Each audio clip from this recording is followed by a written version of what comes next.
오늘 드릴 말씀은 재림을 기다리는 사람들, 예수님의 재림을 기다리는 사람들. 우리는 다 무엇인가를 기다릴 때가 있습니다.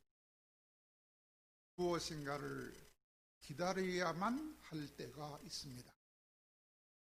그러므로 모든 사람들은 기다리는 김에 좋은 날을 기다리고, 좋은 일을 기다리고, 좋은 소식을 기다리고, 좋은 사람을 기다릴 때가 있습니다.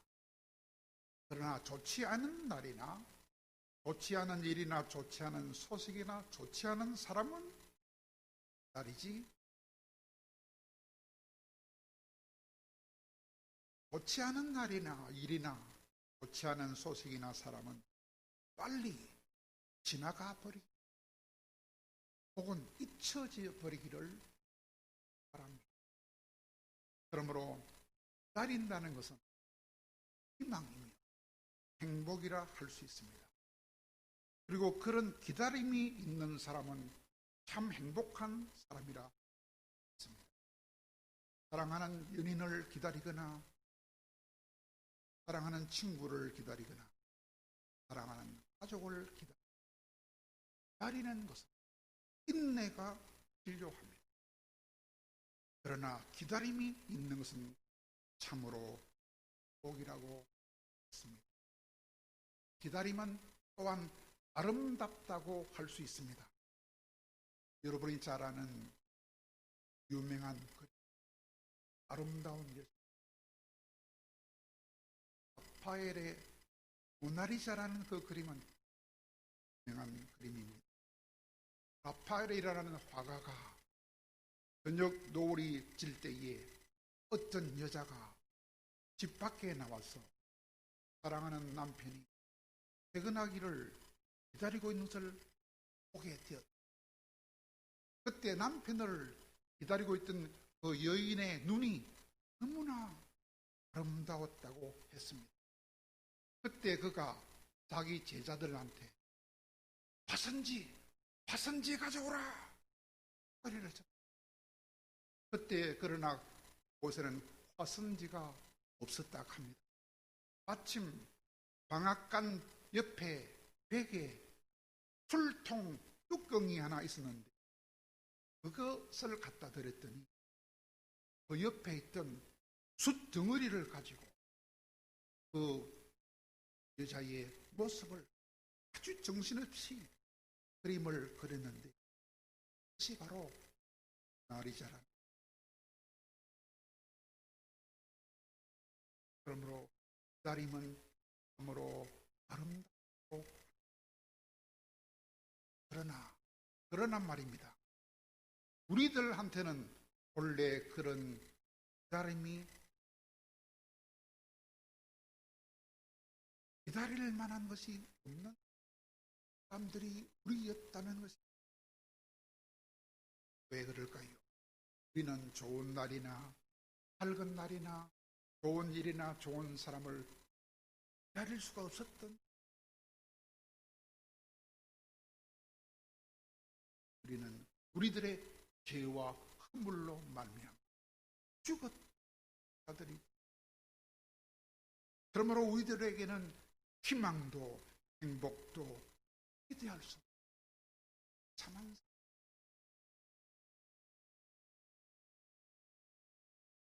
그런 우리들한테 가장 좋은 분을 기다리는 그런 기다림이 생겨났다고 하는.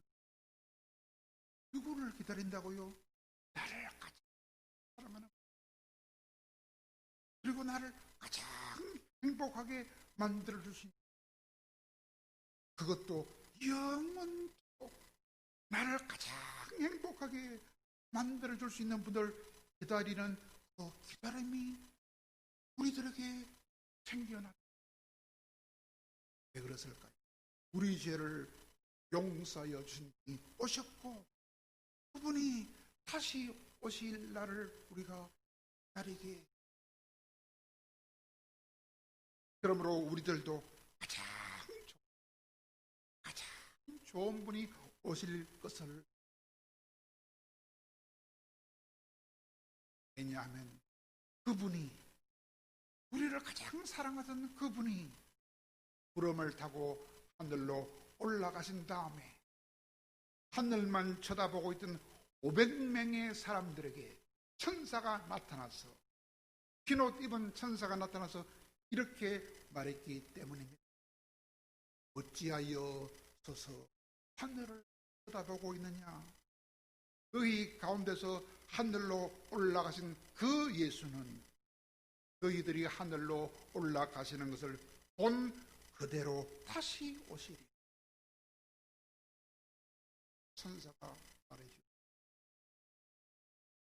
히브리 기자도 말했습니다. 히브리서 9장 28절에서 이렇게 말했습니다. 가장 좋은 날, 가장 좋은 분이 다시 오실 것을 이렇게 말해주고 있습니다. 그리스도께서 많은 사람들의 죄를 담당하시려고 한 번 제물로 드려졌는데, 이제 두 번째로 자기를 바라는 자들을 완전한 구원에 이르게 해 주시려고 죄 없이 다시 나타나, 그렇게 말씀해 주시기 때문에. 뿐만 아니라 히브리서 기자는 히브리서 10장 35절에서 37절에서 또 이렇게 알려줍니다. 그러므로 확신을 버리지 말아라. 확신을 가져야 큰 상을 얻게 된다. 무슨 확신? 예수님이 다시 오신다. 그 확신을 가져야 큰 상을 얻게 되는. 그런데 너희에게는 믿음이 필요한 것은 너희들이 하나님의 뜻을 다 행한 다음에 약속하신 상을 받기 위해 잠깐 후면 오실 분이 다시 오시리라. 지체치 아니하시리. 그렇게 말하셨기. 그러므로 우리를 가장 사랑하시는 그 주님은 다시 오십니다. 수많은 천사들과 함께 다시 오십니다. 영광 가운데 다시 오십니다. 우리를 참 평화와 안식과 영원한 생명과 충만한 기쁨과 영원한 즐거움으로 이끌어 가시려고 다시 오십니다. 그 주님이 다시 오시면 우리가 세상에서 당했던 모든 고통과 슬픔과 서러움은 다 잊혀지고, 그러므로 신자는 누굽니까? 다시 오실 사랑하는 주님을 기다리는 사람들이, 휴게소에 설치된 자판기 앞에 선 사람들처럼 원하는 음료수가 지금 당장 손안에 쥐어지는 것처럼 그렇게 당장 오시지는 않습니다. 지금 당장 기다림이 현실이 되지는 않아도 때가 되면 이루어집니다. 그러므로 신자는 누굽니까? 이루어질 약속을 믿고 확신하고 기다리는 사람이 신자다. 신자는 세상에 대해서는 나그네입니다. 잠시 살다가 가는 순례자입니다. 그리고 원래 나왔던 본래 고향으로 돌아가기를 기다리는 사람이 신자들입니다. 왜냐하면 하나님이 사람을 만들 때 자기 가슴 속에 있는 숨을, 흙으로 만든 사람 속에 숨을 불어넣어서 하나님의 가슴 안에 있는 영을 우리 가슴 속에 불어넣어서 우리가 생기가 들어감으로 사람이 되어서 활동하기 시작했기 때문입니다. 그러므로 우리 고향은 어디입니까? 우리 고향은 하나님의 입으로 들어가서 가슴 안에 가득한, 우리 고향은 하나님의 가슴 안에. 그러므로 하나님의 가슴이 바로 우리 영혼의 고향이며 본향이며 하나님의 나라인 것입니다. 그러므로 신자는 우리를 하나님의 그 가슴 속으로 다시 인도해 주실 주님의 재림을 기다리는 사람들입니다. 10명의 처녀들이 신랑을 기다리던 것처럼 예수님이 진실로 내가 다시 오리라 약속하셨고 성천하시던 그 우리 주님이신 예수님이 다시 오심을 기다리는 자들이 신자는 주님의 오심을, 다시 오심을 기다리며 그 재림을 위하여 준비하는 자들이 신자들. 오늘 본문 말씀이 무엇입니까? 다시 오실 주님을 맞을 준비를 하는 방법을 오늘 본문은 말씀해주고 있습니다. 신랑을 기다리는 10명의 처녀의 비유를 통하여 준비하는 것이 얼마나 중요한지를 알려주는 말씀이 오늘 본문 말씀입니다. 유대인들은 결혼을 할 때에 신랑 신부가 결혼 날짜를 정하게 되면 그날에 먼저 무슨 일을 합니까? 신랑이 자기 친구들과 함께 신부집으로 갑니다. 우리나라 같으면 함을 팔지요. 그래가지고 신부집에 가서 결혼식을 올립니다. 그 다음에 또다시 무슨 일을 합니까? 신부와 신부의 친구들을 데리고 또다시 신랑 집으로 갑니다. 거기 가서 비로소 아주 성대한 혼인잔치를 벌리는 것이 유대인의 결혼 풍습입니다. 오늘 본문에 나와 있는 10명의 처녀는 신부들의 친구입니다. 신부 친구를 뭐라고 그러죠? 들러리라고 그러죠. 그래서 그들은 신부집에서 나오는 신랑의 친구들과 함께 다시 신랑 집에 가가지고 벌리게 되는 혼인잔치에, 성대한 혼인잔치에 참여하기 위하여 기다리는 중에 있는 처녀들이 10명이었습니다. 신랑은 보통 신부집에서 초저녁에 출발합니다.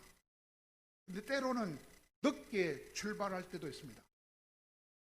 그래서 밤늦게 나올 때도 있습니다.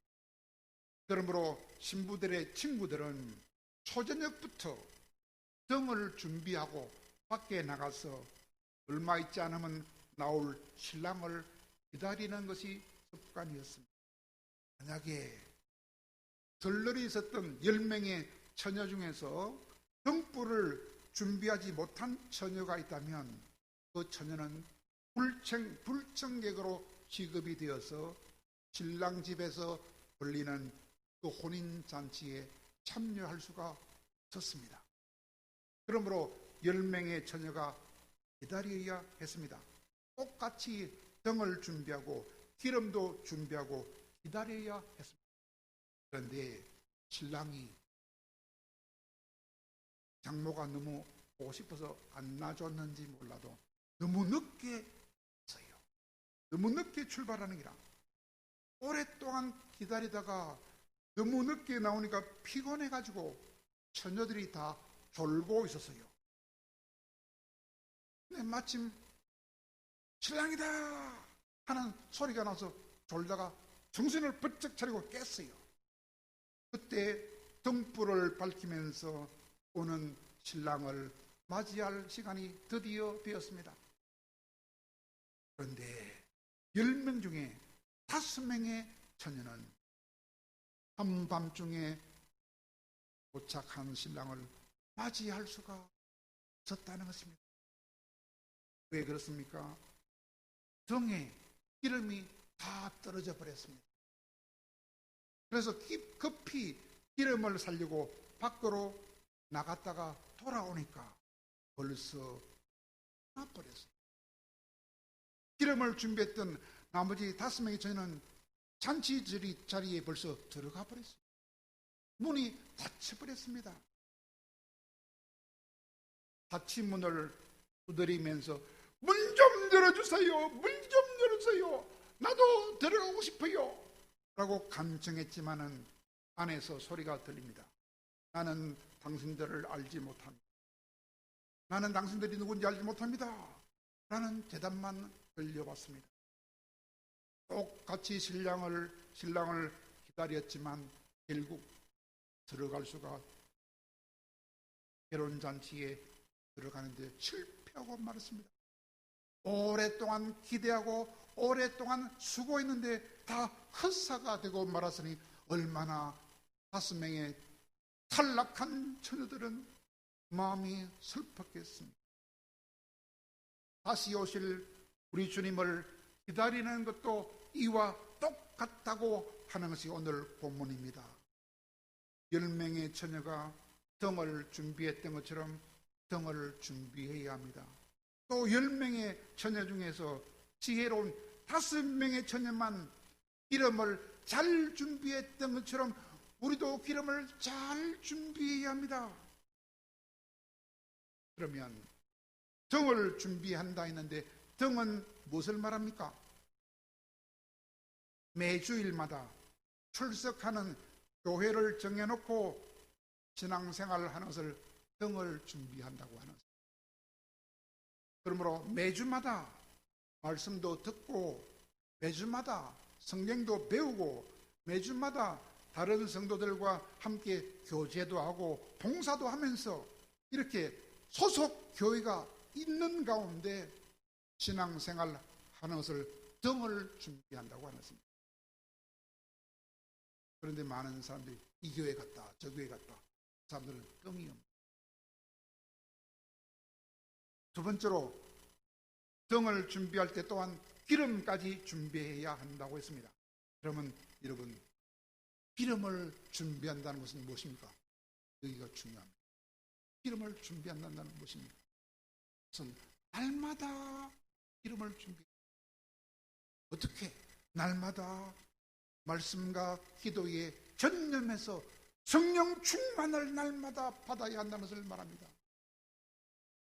날마다 성령 충만을 받은 다음에 성령의 인도를 받으며 사는 것을 기름 준비한다고.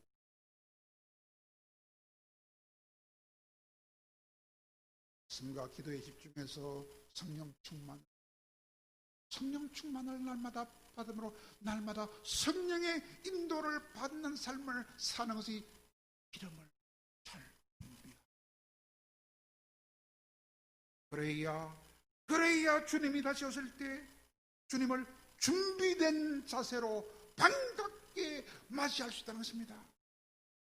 주님이 다시 오실 그때에도 성령 충만하지 못하고 기름 준비 못해서 여전히 죄와 세상과 마귀와 더불어 죄 가운데 빠져서 추하게 생활하고 있다면 그런 신자들은 예수님을 맞이할 수 없다. 그러므로 주님을 맞이할 수 있는 준비가 되어 있지 않으면 주님을 맞이할 수 없습니다. 주님이 다시 오실 때 그때야 비로소 뭔가 준비가 부족한 것을 깨닫고 그때야 비로소 뭔가 준비하려고 부랴부랴 서두른다면 이미 때는 늦게 된다는 것입니다. 그러면 마지막으로 지혜가 있어야 다시 오실 주님을 맞이할 수 있다고 하는 것이 오늘 본문입니다. 모든 신자가 가져야 할 것은 3가지입니다. 믿음과 사랑과 소망이지. 그런데 재림을 기다리는 신자들은 이 3가지 밖에 하나 더 가져야 한다는 것입니다. 믿음, 사랑, 소망 그 밖에 하나 더 가져야 돼요. 그게 뭡니까? 지혜를 가져야 한다는 것입니다. 지혜가 있어야 다시 오신 주님을 즉시로 달려나가서 반갑게 맞이할 수 있다는 것입니다. 그러면 여러분 지혜가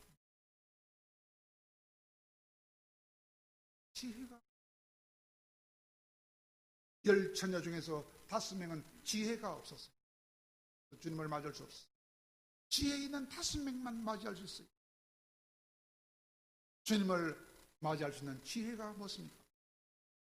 첫째로 계속해서 깨어 있는 것을 첫 번째 지혜라고 합니다. 계속 깨어 있어야 됩니다. 여러분, 그러면 깨어 있다는 말이 무슨 말이냐? 오늘 본문에 주님 말했죠. 본문 5장 13절에 그런즉 깨어 있어라. 너희는 그 날과 그 때를 알지 못한다. 이렇게 말했습니다. 그러면 깨어 있다는 것이 무슨 말입니까? 계속해서 세상 술에만 취해 있지 말고 시대를 분별할 줄 알아야 한다는 것입니다. 세상이 얼마나 악해져 가고 있는지, 세상 사람들의 마음이 얼마나 완악해져 가고 있는지 시대를 분별할 수 있다는 것입니다.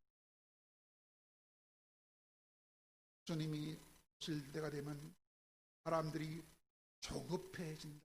마음이 조급해진다.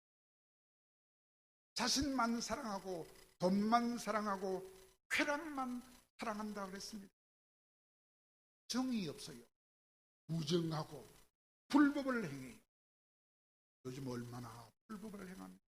얼마나 사람들이 정이 없어 무정해지고 있습니까? 부모님도 무시한다고 그랬어요. 요즘 자식들이 얼마나 무시합니까?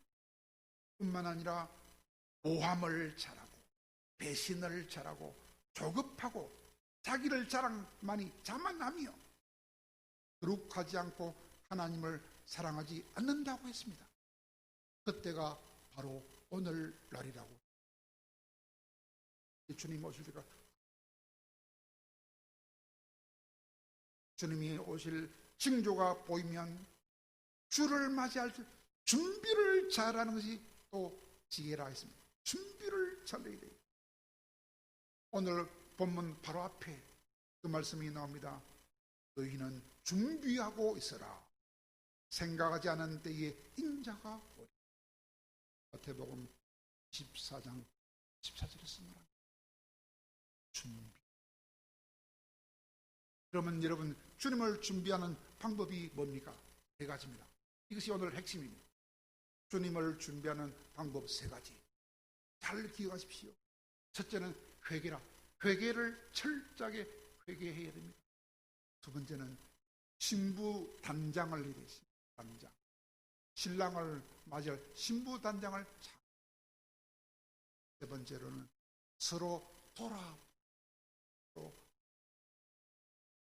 첫 번째가 뭐라 했습니까? 회개라. 왜 그럴까요? 요한일서 3장 3절에 보니까 주님과 똑같아질 줄을 아는 그 소망을 가진 자는 주님과 같이 자신을 깨끗하게 한다 그랬어요.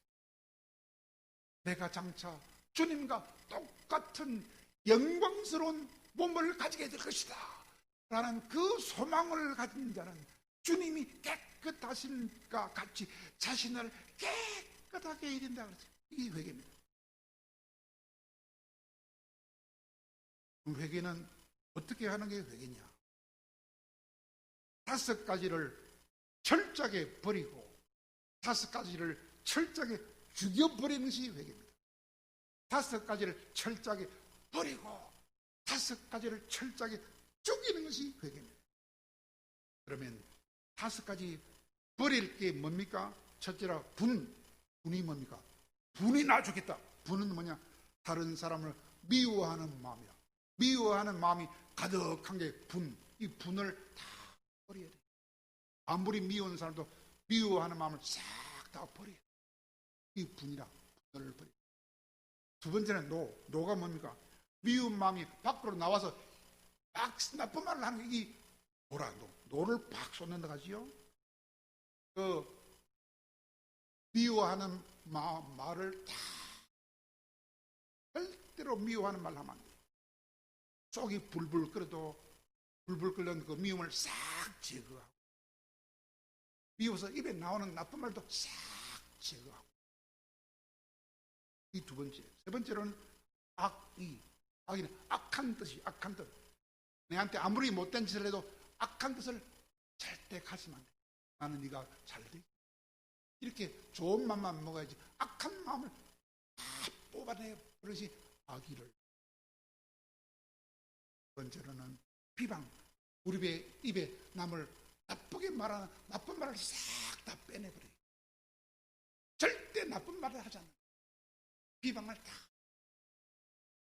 이 네 번째. 5번째로는 부끄러운 말. 입에 담으면 부끄러운 말은 절대 빼앗아. 이것이 5가지 버려야 할 것입니다. 분을 버리고, 노를 버리고, 악의를 버리고, 비방을 버리고, 부끄러운 말을 다 버려야 돼요. 그것이 골로새서 3장 8절입니다. 두 번째로 죽여야 할 게 5가지예요. 첫째, 음란을 죽여야 돼요. 음란은 다 죽여버려야 됩니다. 음란이 뭡니까? 부부간의 성적인 교제를 제외한 나머지는 다 음란. 그 음란은 다 죽여야 된다. 두 번째는 부정, 거짓말을 하는 것. 부정부패는 다. 세 번째, 사욕. 사욕이 뭐냐? 악한 욕망 다. 그다음에 정욕은 뭐냐? 육신적인 욕망은 다. 정욕. 마지막 하나는 탐욕. 탐욕은 지나친 욕망은 다 버리니. 죽이야 돼. 죽일 게 5개. 음란과 부정과 사욕과 정욕과 탐욕을 다 죽여버려야 됩니다. 그것이 두 번째로는 신부단장을 해야 돼요. 신부단장은 몇 가지냐? 6가지라. 연지곤지 찍는 거 신부단장이죠. 6가지. 금이나 은으로 단장하지 말고, 첫째, 소박과 함으로 단장해. 소박, 생활을 아주 소박. 뷔페 식당 가서 수백 가지 먹으면 안 되고, 단장.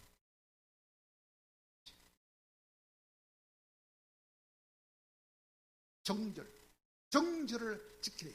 부부간에는 정절이 생명, 정절을 지키래. 예수님에 대한 정절을 지키래. 그 다음에 선행, 항상 선행만 해요. 악행은 절대 안 됩니다. 선행만 해요. 착한 행동만 해요. 그리고 온유가 뭡니까? 성을 내지 않는 것. 성을 내지 않고 하나님의 뜻을 이루어드리는 것. 이 온유라. 성을 내지 않고, 어떤 경우에도 성을 내지 않고 하나님의 뜻을 이루어드리는 것. 그 다음에 뭡니까? 평강이 아주 중요한 단어인데, 평강은 베드로전서 3장 6절에 나오는데, 어떤 두려운 일이 생겨도 절대로 놀라지 않는 것. 이게 평강이야. 아무리 두려운 일이 생겨도 절대로 놀라지. 목에 칼이 들어도 놀라지 않는 것. 아브라함한테 네 아들을 잡아서 바쳐할 때 그때도 놀라지 않는 것. 담대한 것. 절대 놀라지 않는 것. 이게 평강이에요. 그거를 유지해야 예수님의 신부들. 마지막으로 순종. 절대 순종. 아내들은 남편에게 절대 순종해야 돼요. 남편은 대드는 여자는 천국 못 갑니다. 절대 아내는 남편의 순종. 우리도 예수님의 신부라. 예수님께 100% 순종해요. 그래서 이 신부단장은 6가지다. 소박과 정절과 선행, 온유와 평강과 순종.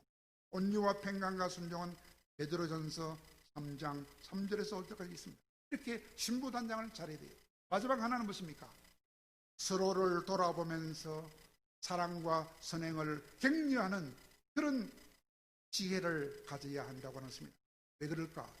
히브리서 10장 24절과 25절에 보면 답이 나옵니다. 서로, 주님이 말씀하셨어요. 서로 돌아보아 사랑과 선행을 격려하며 오이기를 패하는 어떤 사람들처럼 하지 말고, 그날이 가까워지는 것을 볼수록 더욱더 모이기를 힘쓰라 그랬어요. 여러분, 요즘 모이기를 피하는 사람 많습니다. 코로나 핑계로 모이기를 피하는 사람 있지요? 예수 신부 문. 그들은 탈락합니다. 명심해야 됩니다. 코로나 때문에 다 힘들다고 말합니다. 그러나 예수님보다 코로나가 더 겁납니까? 코로나 힘들다고 말하지 마시기 바랍니다. 조심만 하면 한 개도 겁나지 않습니다. 그러나 그것 때문에 자기가 문이 닫히니까 힘들지요. 힘들어요. 그러나 믿음을 잃지 말고 말씀대로 힘써 모여야 돼요. 모여서 함께 사랑과 선행을 격려해야 하는 것입니다. 그리해야 많은 고통과 시련에서 벗어날 수 있고 서로 위로할 수 있고 함께 믿음을 세워나갈 수 있고 함께 주님을 닮아갈 수 있습니다. 그래야 함께 주님을 맞이할 수 있습니다. 사랑하는 여러분, 지금 절기가 대림절입니다. 주님의 다시 오심을 기다리는 참 소중한 절기입니다. 성부께서 약속하셨던 그 예수님이 약속대로 2000년 전에 이미 오셨습니다. 오셨을 뿐만 아니라 지금도 우리 삶 속에 성령으로 함께 살아주고 계십니다. 그 예수님은 또다시 머지않은 장래에 재림주와 심판주로 오실 때에 영광스러운 육체를 입으시고 오실 것입니다. 재림절은 다시 오실 주님을 기다리는 소망의 절기입니다. 다시 오셔서 세상을 새롭게 해주실 것이며 영원한 기쁨과 행복을 우리와 함께 나누기를 원하십니다. 지혜로운 5 처녀처럼 주님 맞이할 준비를 잘하되 3가지. 첫째로 늘 깨어서 지금은 어떤 시대인가를 분별을 잘하시고, 2번째로는 회개하고 신부단장 잘하고, 3번째로는 늘 서로 돌아보아 사랑과 성령을 선행을 격려함으로써 함께 주님을 맞이할 수 있는 귀한 성도들이 되기를